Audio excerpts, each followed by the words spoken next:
Olha aí, excelente! Que bom que vocês estão aqui no centenário do Reiki Congresso Internacional de Reiki Online. E agora, Johnny De Caro me diz quem é o nosso próximo convidado. É uma presença internacional, é isso? Exatamente, Samuel. O nosso próximo palestrante, ele é nascido na Holanda, né? É um aluno também, bastante querido, né? Trata-se do professor Guido Frans Verrier. Nascido na Holanda, ele estudou em Coimbra, em Portugal, se encantou. Estudando lá, ele acabou aprendendo o idioma, então vocês perceberão que ele fala fluentemente o nosso idioma, com bastante sotaque, mas tranquila a comunicação com ele. E o tema que ele irá abordar é um tema extremamente importante para esse congresso, que nós não poderíamos deixar passar em branco. A meditação faz parte de um dos 3 pilares do Reiki, que é a meditação, a oração e a aplicação. Gassho, Rei-de-Ho e Chiryu. Então, o tema que ele irá abordar é a importância da meditação na atividade reikiana. Fizemos aqui um resumo do currículo dele, enviado. Ele é fundador, no ano de 2003, da Escola Viver na Luz.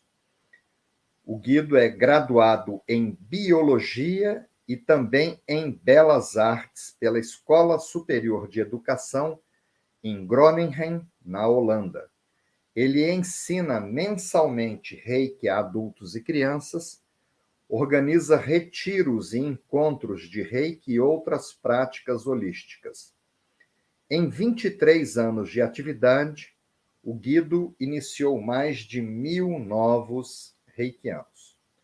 Esse será o nosso palestrante, Samuel. Que beleza! Então, olha lá, Guido, nascido na Holanda. E que história que você tem que você pode compartilhar aqui com a gente, Johnny, com o Guido?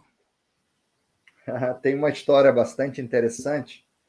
Numa das minhas primeiras viagens que eu fiz a Portugal para ensinar, eu acabei levando um casal de amigos que você conhece, Samuel, que é a Vera Chagas e o Miguel Fonseca, que faz quadros psicopictografados, quadros mediúnicos dos nossos mentores. E resolvemos levar o Miguel, financiamos a viagem dele, né? Somos bastante amigos. E numa das palestras que eu estava lançando um dos meus livros por uma editora portuguesa, apresentei o Miguel e ele se ofereceu para fazer um quadro mediúnico, né? A plateia estava lotada e pediu um voluntário. E o Guido levantou a mão. Foi a primeira vez que eu vi o Guido. Isso aconteceu no ano de 2003, faz 19 anos. O Guido sentou, né? Eu não sabia que era holandês, não sabia nem o nome dele. O Miguel recebeu, fez a concentração dele, começou a pintar mediunicamente. Ao final, para nossa surpresa, tratava-se de um monge tibetano. É uma pintura muito bonita. E o Guido se emocionou muito. Ele veio às lágrimas, né? Porque ele havia acabado de chegar do Tibete, onde ele foi fazer um curso e um aprofundamento nas técnicas tibetanas de meditação. E ali nasceu uma amizade com o Guido, né? Ele se tornou meu aluno, já faz alguns anos que eu não o vejo pessoalmente, essa história de pandemia também, mas é um grande profissional. E me chamou essa atenção dele ter sido o primeiro português que o Miguel fez a pintura mediúnica. E ele disse para mim recentemente que essa pintura, ele tem muito carinho por ela e que fica na sala onde ele conduz os trabalhos terapêuticos dele. Olha aí, que legal. Então vamos lá agora a importância da meditação na atividade reikiana com Guido Franz Verrier. Maravilha, Guido, bem-vindo. A palavra é sua. Sejam bem-vindos a mais uma partilha aqui no centenário do Reiki, Congresso Internacional de Reiki Online. E agora mais uma presença internacional que está aqui nesse congresso. Vamos receber ele, que é o Guido Franz Verrier. Como é que você está, Guido, nesse centenário do Reiki? Muito bem, felizmente, obrigado. O Guido aqui é holandês. Mas eu estava conversando com o Guido aqui um pouquinho antes da gente entrar aqui ao vivo rapidamente, né? E ele disse que é holandês, mas está radicado em Portugal. Conta essa história. O que fez com que você fosse saísse da Holanda e fosse para Portugal? Pois, isto foi um bocado de coincidências, umas atrás das outras. Primeiro, estava um bocado farto da Holanda, queria ir para o estrangeiro de qualquer maneira e em abril de 85, eu mais um amigo decidimos ir para o sul da Europa e o sítio onde estava bom tempo era Portugal. O resto do sul da Europa chovia. Então viemos para cá e fiquei eu. Fiquei aqui, não foi aos outros países. Uau, a questão do tempo, o clima, Pois, que foi assim. beleza. Uma pergunta que eu faço para todos os convidados aqui do Centenário do Reiki é essa questão da história, né? Quando e como é que foi seu primeiro contato com o Reiki? Oi, isto já foi em 98, através de uma escola no Algarve, que acabava de começar com terapias e a dona do centro, a Angelina Ataíde, tinha acabado de chegar da América, da escola da Diana Stein, onde ela tinha aprendido o Reiki essencial e ela começou a praticar, assim, um bocado nas pessoas e eu fui praticamente o primeiro aluno lá na escola. Aliás, éramos o primeiro curso, talvez umas 20 pessoas. Mas pronto, isto foi em 98, 99, comecei o segundo e o terceiro nível e a partir de abril, salvo erro, 99, sou mestre de Reiki e mais tarde também me iniciei no Karuna com o Johnny e repeti com outros mestres aqui em Portugal, o Jorge e Sandra Ramos. Portanto, foi assim um percurso já com alguns anos. E quando você traz assim essa presença, esse nome, né, da Diane Stein, qual a importância dela aí em Portugal, já que você teve sua iniciação e processo aí? Eu perdi um bocado o contacto com o grupo de Reiki Essencial, embora recentemente fui contactado por um membro que está a escrever um livro, que é publicar este ano, sobre essa história exatamente de Reiki Essencial em Portugal. Que me parece é um grupo muito ativo. Eu evoluí para além do Reiki Essencial para outras formas de Reiki, o Reiki tradicional também. E neste momento estou a ensinar a minha própria forma que normalmente chamo o Reiki original, que eu fiz uma pesquisa para as raízes do Reiki durante muitos anos e pronto, tentei a descobrir também a figura histórica do Shui, porque achei que ele faltava um bocado no Reiki essencial. Então, o título, né, o tema que está selecionado aqui para o Guido abordar é a importância da meditação na atividade reikiana. E aí a minha pergunta é sobre isso. Qual o estilo de meditação que você pratica, Guido? Eu comecei com a meditação do Reiki, mas rapidamente mudei para uma forma do budismo tibetano, também um bocado pela influência da Diana Stein, porque no livro O Reiki Essencial que ela escreveu, que deu origem ao movimento desta forma de Reiki, ela fala sobre o budismo e mostra várias formas de técnicas para energizar o corpo, a órbita microcósmica, por exemplo, e outras coisas. Então foi através dela que eu fui parar também ao budismo tibetano, onde aprendi várias formas de meditação, que mais avançadas, mas que, portanto, não são em nada comparáveis com aquilo que praticamos no Reiki, que é a forma mais básica de meditação, que em tibetano é chamado Shiné, a meditação de se habituar. E habituar é uma forma de dizer de estar dentro de nós próprios, com nós próprios. Habituar, então, seria estar presente, estar consciente do aqui e do agora, seria esse o sentido? Exatamente. Qual seria o objetivo, então, da meditação chinesa? Exatamente o que o Shui também diz, só por hoje. Portanto, estar aqui, estar agora, aprender a focar. Porque isto é a primeira grande dificuldade que as pessoas têm, é quando começam a meditar e também quando começam a praticar Reiki, que dispersem-se. As palavras na cabeça continuam a ecoar e fazer o seu percurso habitual. Eu costumo comparar isto com um episódio que vivi como estudante, quando vivia num apartamento com paredes muito finas e os meus vizinhos foram de férias e, por engano, deixaram o rádio ligado. E durante as férias deles eu tive o prazer de poder ouvir rádio dia e noite. Parecia aquele barulho na cabeça que nós temos. Bababá, babá, babá, babá. E o foco da primeira meditação chinesa é exatamente para orientar a nossa mente além deste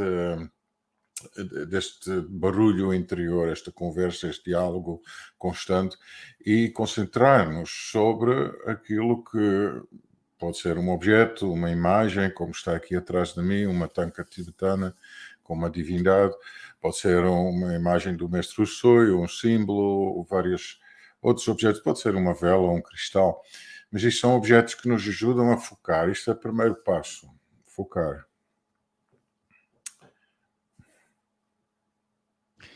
Certo. E nessa reunião ou correlação entre o budismo tibetano, da qual se pratica também, e o Reiki, quais são os conceitos e os princípios que se assemelham, já que você trilha em ambos os caminhos? Quais as semelhanças que existem entre o Reiki e o budismo tibetano? Fala um pouquinho mais sobre isso. Os dois têm muito em comum. Obviamente o Reiki também tem uma raiz do budismo, no Zen, e o Zen tem sua origem no Tibete, na China, e há muitas semelhanças. A meditação que praticamos no Reiki, que é das mãos juntas, o chamado Gassho, no budismo tibetano também praticamos, porque esta forma de pôr as mãos, o mudra, é, vamos dizer, internacional, pelo menos na Ásia, porque estas tradições ali são mais vivas. E juntar as mãos desta forma faz que criamos um equilíbrio entre o lado direito e esquerdo do corpo e a mente e conseguimos focar e centrar dentro de nós, entrar em nós próprios. Depois, a seguir, seria uma fase, talvez, em que nós queremos focar sobre algo específico, ou pode ser uma intenção, ou pode ser, no caso do budismo, uma divindade, um yidam, ou outra liturgia que usamos. No caso do Reiki, a nossa concentração, em geral, não é muito dirigida, além de simplesmente seguir a respiração abdominal, fazer uma respiração regular e entrar cada vez mais num estado de calma, sem grande foco sobre as coisas específicas. Embora que eu aos meus alunos ensino para se focarem sobre os 5 princípios, porque nas minhas pesquisas descobri que o Shui usava esses 5 princípios da mesma forma, ou todos juntos, ou uma de cada vez, e sempre precedidos pelas palavras só por hoje, porque o só por hoje põe-nos no momento atual, não é? Põe-nos neste estado em que nós estamos, de facto, presente, porque isto também é uma palavra que é muito importante na meditação, a presença. E isto é uma coisa que tanto o budismo tibetano como o Reiki partilham. E quando praticamos Reiki, nós, no fundo, estamos a meditar. Nós não estamos a pensar, ou pelo menos não devíamos estar a pensar, enquanto temos as mãos na pessoa ou em nós próprios. Devíamos simplesmente focar sobre a sensação que isto provoca, o bem-estar e, eventualmente, ajudar-nos com o foco sobre um dos 5 princípios.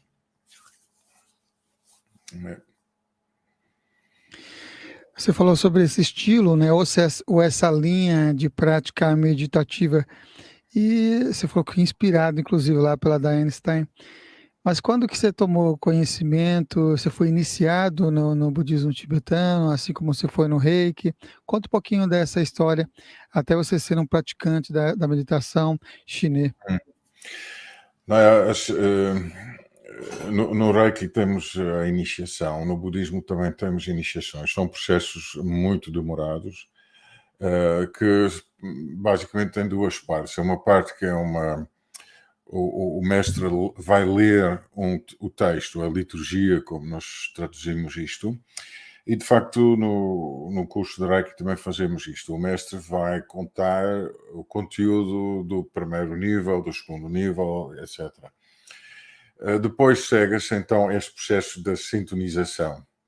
No Reiki aquilo é rápido, é poucos minutos, tal como no Karuna, mas no budismo, isto, na tradição tibetana do budismo, pelo menos, isto pode demorar uma manhã inteira, em que há uma espécie de cerimónia que envolve muitas pessoas, muitas vezes são centenas de pessoas que fazem a mesma sintonização, ou iniciação, e em que passamos em fila à frente dos mestres, em que cada um deles, os seus assistentes, nos fazem alguma coisa. Isto é difícil de descrever. Às vezes só temos a mão e recebemos um bocado um líquido que não sabemos o que vai lá dentro, mas muitas vezes tinha um sabor ligeiramente alcoólico. Outra vez temos que receber, sempre com a mão esquerda, uns grãozinhos de uma substância que podia conter muitas ervas, parecia assim um bocado de incenso, mas que é o chamado amrita, que é uma substância que é só feita pelos mestres budistas e nem por todos, que contém o elixir da vida, aquilo que vemos também no vaso, nas imagens do Buda, muitas vezes segura um vaso, que é o elixir da vida. Depois passamos por outro mestre que... porque aqui é uma coisa que é interessante, que corresponde também ao Japão. O xamanismo também está presente dentro do Reiki, dentro da cultura japonesa, através do Shinto, e também no Tibete, porque o precursor do budismo tibetano era o Bon, o Bonpo, que era uma forma xamânica, e o budismo tibetano ainda tem restos desta prática. Então, um mestre tibetano tem um saco, ele tem um saco mágico, tem lá um monte de coisas lá dentro. Pode ter um daqueles vajras, aquelas coisas em metal, pode ser muito grande. Tem uma faca ritual, tem essas substâncias como a amrita, e tem ali textos sagrados e tudo. E ele enrola aquele saco um bocado, que é tudo feito deste pano que está aqui atrás de mim, a seda, e ele bate com força na cabeça com aquilo, que às vezes pode doer um bocadinho. Mas uma técnica similar temos no Zazen também, do Japão, em que nós estamos a focar à parede e se distraímos, o mestre bate-nos com o pau nas costas. Portanto, isto depois repete-se várias vezes. Depois recebemos um lenço branco e depois devolvemos aquilo outra vez. E, pronto, isto vai várias voltas em que estamos a ser iniciados. E isto são processos energéticos, obviamente. Não é só um processo formal em que estamos a passar por umas brincadeiras. Não, isto acontece porque depois desta situação temos o mesmo que temos depois de uma sintonização com o Reiki.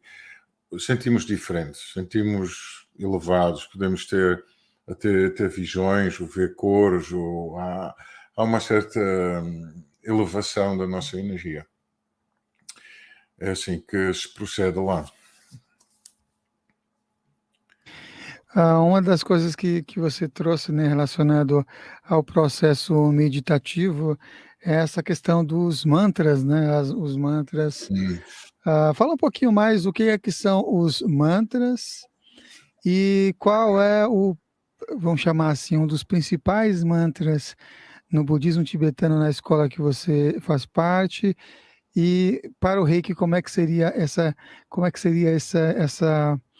correlação ou essa adaptação, ou onde é que está inserido essas práticas mântrica também ali no reiki?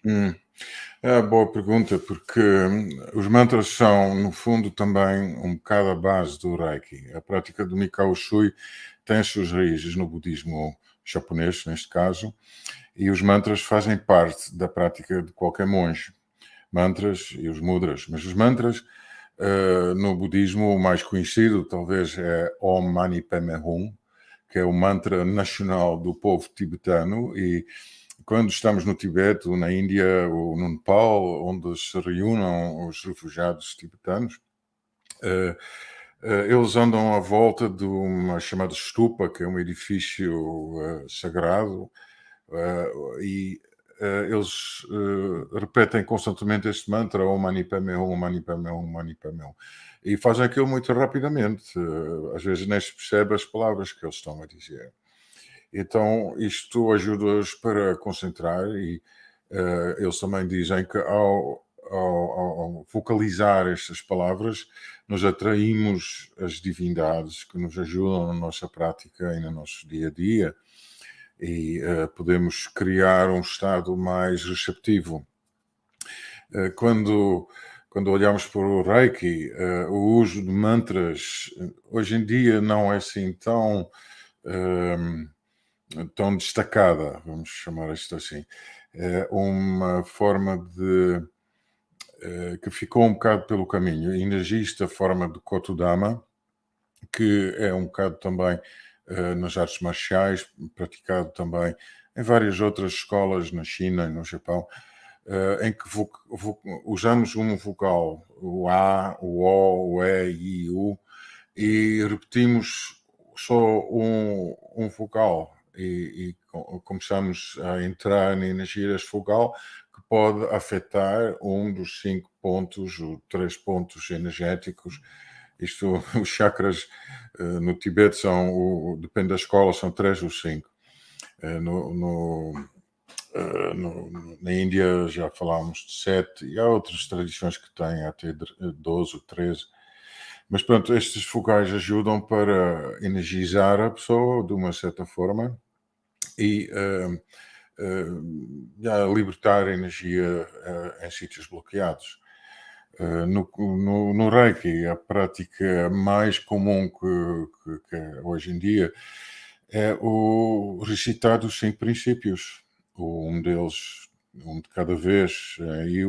O que eu sempre tento inspirar os meus alunos, ainda hoje à tarde tivemos uma reunião, e eu digo, olha, se estão a fazer Reiki e têm as mãos em cima da pessoa, para vos concentrar, porque é muito importante, porque todos nós sabemos que onde vai a nossa atenção, vai a nossa energia.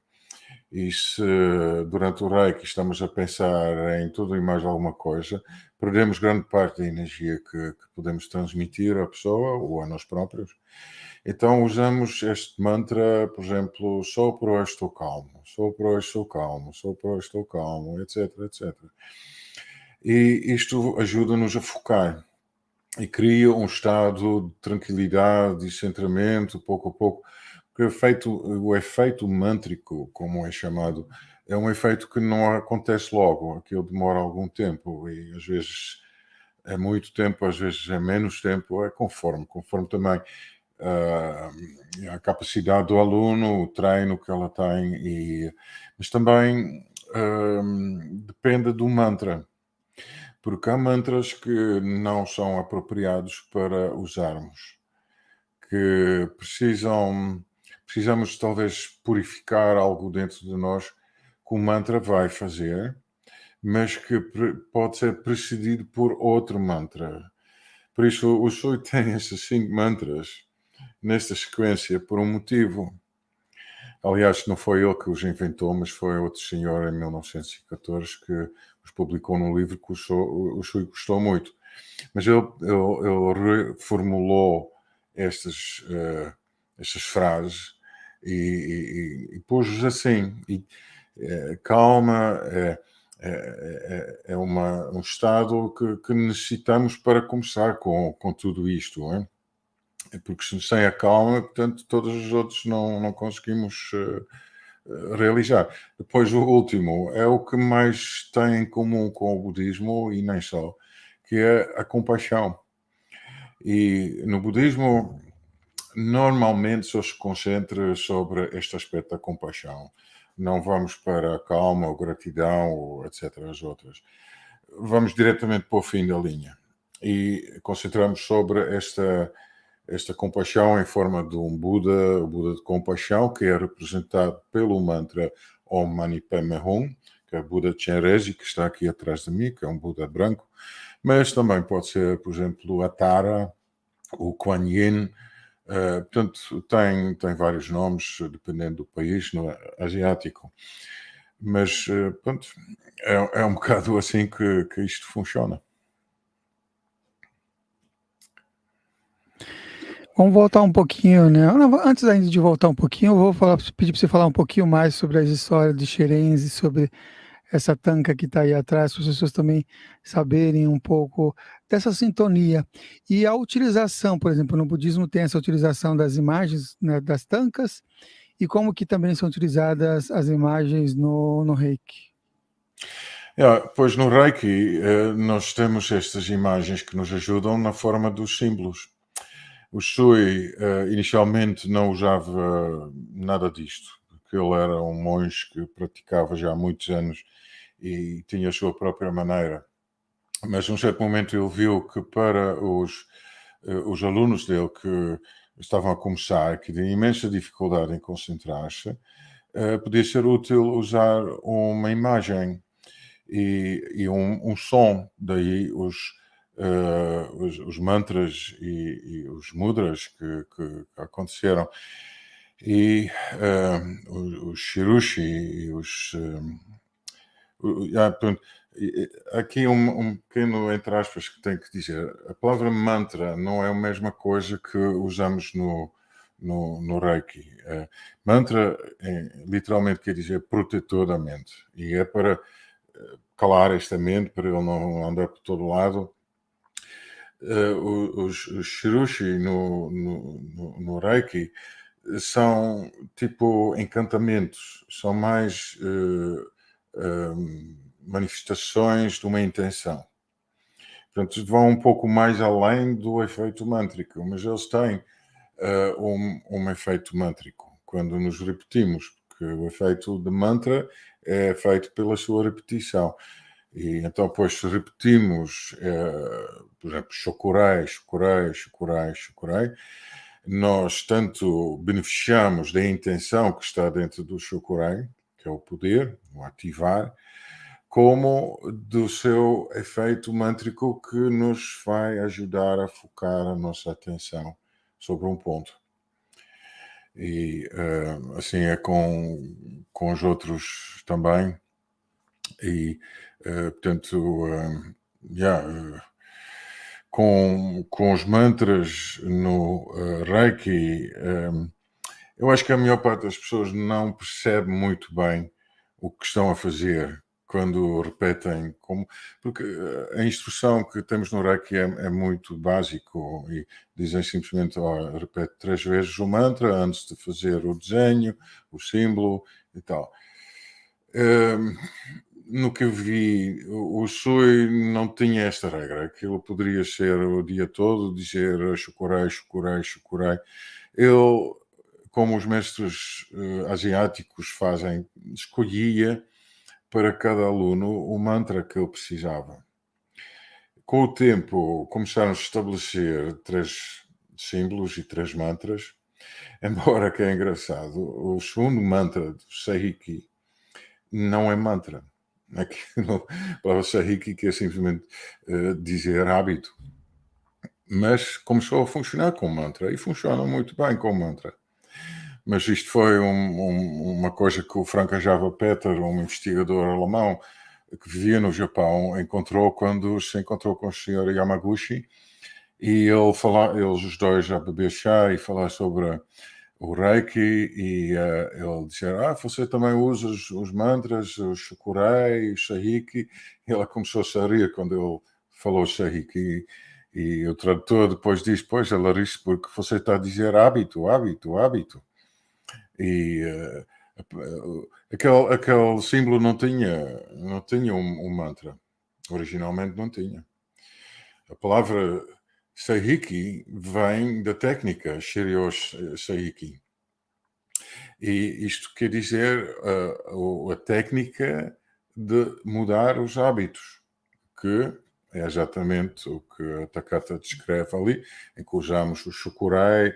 Pronto, é aquelas, não sei se as pessoas estão já dentro disto, também não quero abrir muito para ensinamentos, porque isto não é o contexto agora, mas ele começou a ser usado como mantra e funciona muito bem.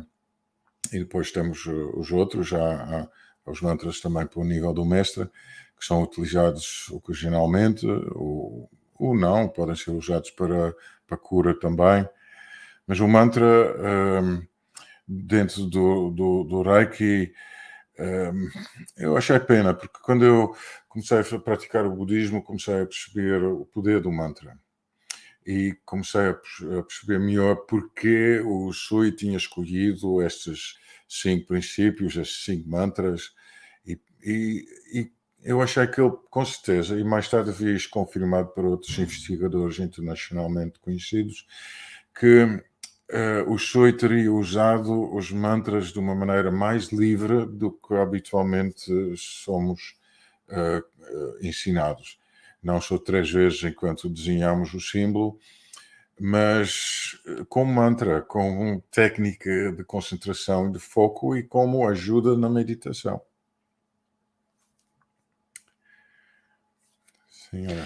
Agora sim, vamos voltar um pouquinho mais, só para a gente ter um ponto de ensinamento, de informação, de conteúdo da escola da qual você faz parte. Voltando na questão dos chakras, o que são os Tantiens e quais são os chakras, então, na escola Kakyu?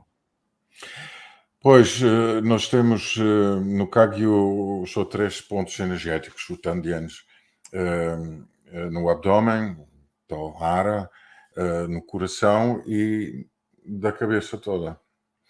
Embora que há escolas em que há um chakra intermediário na garganta e outro na zona do estômago. E esta é a diferença, porque no Reiki se usa o sistema dos 7 chakras habitualmente, mas isto é uma influência estrangeira, porque isto oriundo da Índia, do hinduísmo. Eles têm 7 chakras e é bastante conhecido estes 7 chakras com as suas cores e sons até associados. No budismo temos 3 centros e cada centro também tem a sua letra, vamos dizer assim, um símbolo que corresponde com a energia daquele chakra, com aquele Tantien. E para a gente finalizar, antes de você deixar aqui uma mensagem para quem está acompanhando aqui o Centenário, traz para a gente um pouquinho do significado, se possível, do mantra Om Mani Padme Hum. Com todos os mantras é difícil fazer uma tradução literal. E neste caso, Om Mani Padme Hum, temos a palavra Om, que refere-se, que só podemos dizer isto, refere à totalidade, todo o universo.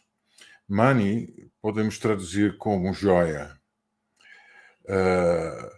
Padme quer dizer flor de lótus.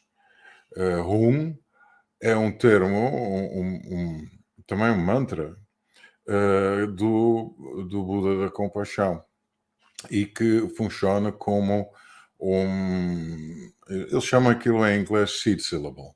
Eu não sei uma tradução em português porque sílaba semente, pronto, é a tradução direta, mas em todos os mantras há sempre o ham,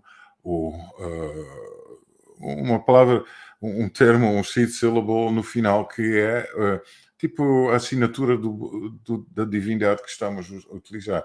Portanto, toda esta frase, então, quer dizer qualquer coisa no género louvamos o joia no lótus. Amém. Vá lá, podemos até dizer isto assim. Portanto, estamos a levar o joia no lótus, e isto é o Buda. A joia no lótus é o Buda.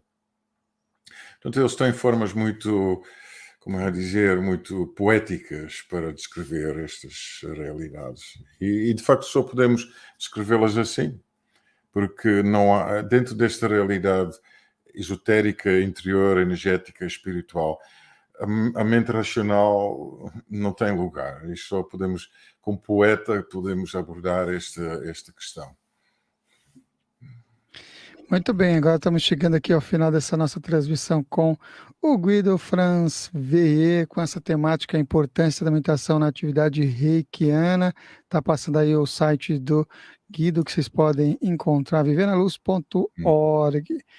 E eu vou pedir então para o Guido trazer aqui uma mensagem, né? Uma mensagem para quem está acompanhando aqui esse centenário do Reiki, para quem está acompanhando esse vídeo e acessando assim esse conteúdo, essa informação ou essa interação desse evento. Então, Guido, por favor, então deixa aí uma mensagem para quem está nos acompanhando agora neste momento de celebração, né? Centenário do Reiki. Pois, o que eu diria é, dedicam mais tempo à meditação, ao silêncio, ao sentar-se, mesmo sendo só 5 minutos, concentrar sobre a respiração, fazer um vazar de tudo o que traz dentro de si, usando um mantra, usando uma palavra do Reiki, dos 5 princípios, um símbolo, e vaza a mente várias vezes ao dia. Não só numa forma muito formal, mas também numa forma assim mais informal. E termina sempre com um desejo, o que chamamos no budismo uma aspiração. E a aspiração é sempre a mesma. É que beneficiamos todos os seres com a nossa prática. Isto é muito, muito importante. Porque quando nós dedicamos, como nós chamamos, a nossa prática de meditação a toda a humanidade, a todos os seres vivos, deixamos de ser apegados a este resultado da nossa meditação, partilhamos com todo o mundo e dissolvemos o ego, que é o nosso grande problema que temos como seres humanos, é o nosso apego ao nosso ego. Por isso, terminam sempre com o mantra tibetano como Om Mani Padme Hum. É isso.